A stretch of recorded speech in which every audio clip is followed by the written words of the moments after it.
બનાસકાંઠા જિલ્લામાં અનેક એવા વર્ષો પૌરાણિક મહાદેવના મંદિરો આવેલા છે, જેમનો ઇતિહાસ ખૂબ જ પ્રાચીન અને ચમત્કારિક પણ માનવામાં આવે છે.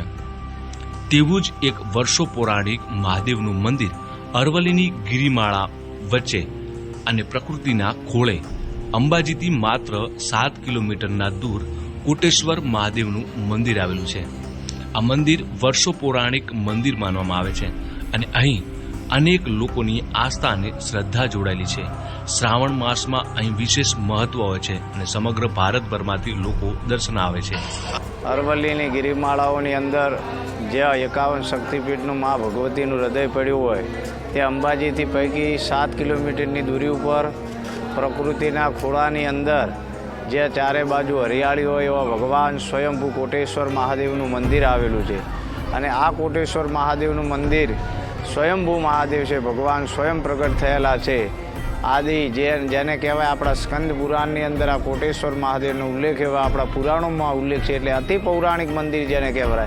જે તે સમયમાં આનો જીર્ણોદ્ધાર મહારાણા પ્રતાપમાં જે જૈન દેરાસરો, દેલવાડાના જૈન દેરાસરો, કુંભારિયાના જૈન દેરાસરો તે વખતમાં આનો જીર્ણોદ્ધાર થયો છે.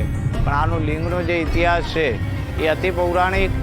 અહીંયા સરસ્વતીના અનેક આપણા શાસ્ત્રોમાં મુખ બતાવ્યા, તેનું પૈકી એક મુખ અહીંયા ગૌમુખમાંથી સરસ્વતી સતત ભગવાન શિવજીને સ્પર્શ કરી અને આગળ જઈ અને ગુપ્ત થતી અભિષેક કરતી તે વહેતી હોય છે. તેવું સરસ્વતીનું ગૌમુખમાંથી સતત 12 માસ જળ વહેતું હોય છે. સરસ્વતીનું ઉદ્ગમ સ્થાન પણ આવેલું છે અને નીચે આશ્રમ જેને કહેવાય વાલ્મીકી રામાયણના રચયિતા વાલ્મીકી મુનિની ગુફા પણ ત્યાં આવેલી છે. એટલે આ જે જગ્યાનો જેને કહેવાય ઇતિહાસ ઘણો પ્રાચીન પૌરાણિક જગ્યાઓ જોડાયેલો છે.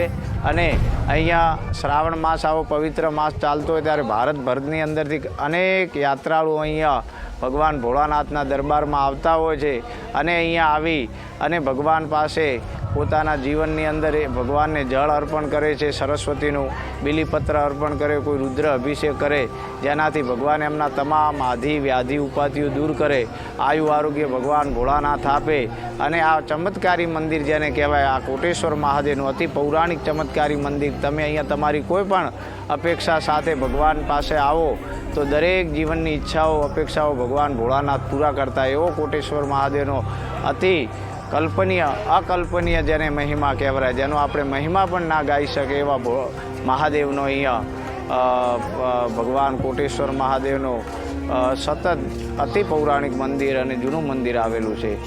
અરવલ્લીની ગિરિમાળામાં અંબાજીથી માત્ર 7 કિલોમીટર દૂર વર્ષો પૌરાણિક અને અતિ પ્રાચીન કોટેશ્વર મહાદેવનું મંદિર આવેલું છે. આ મહાદેવના મંદિરે સમગ્ર ભારતભરમાંથી લોકો દર્શનાર્થે અહીં આવે છે અને તમામ લોકોની મનોકામના પણ કોટેશ્વર મહાદેવ પૂર્ણ કરે તેવી પણ માન્યતા રહેલી છે. પિયુષભાઈ, કોટેશ્વર મહાદેવ કી જય. માતાજીનું જ્યાં હૃદય પડ્યું છે એવા પવિત્ર સ્થાનમાં, શક્તિના સ્થાનમાં આ શિવનું સ્વયંભૂ શિવાલય એટલું અદ્ભુત છે, રમણીય. અરવલ્લી ગિરિમાળાની વચમાં આવેલું આ સ્વયંભૂ મહાદેવ ખૂબ જ ચમત્કારિક છે. હું અમદાવાદથી આવું છું, દર શ્રાવણમાં અચૂક અહીંયા આવું છું, મહારાજથી પૂજા પણ કરાવું છું અને બહુ ઉત્તમ જગ્યા છે. પ્રકૃતિની વચમાં રહેલું એક અદ્ભુત શિવાલય. તો અહીંયા અંબાજીમાં આજુબાજુ અરવલ્લીના ડુંગરાઓમાં ઘણા શિવાલયો છે, પણ આ એક જગ્યા સવિશેષ છે અને હું અહીંયા નિયમિત આવું છું.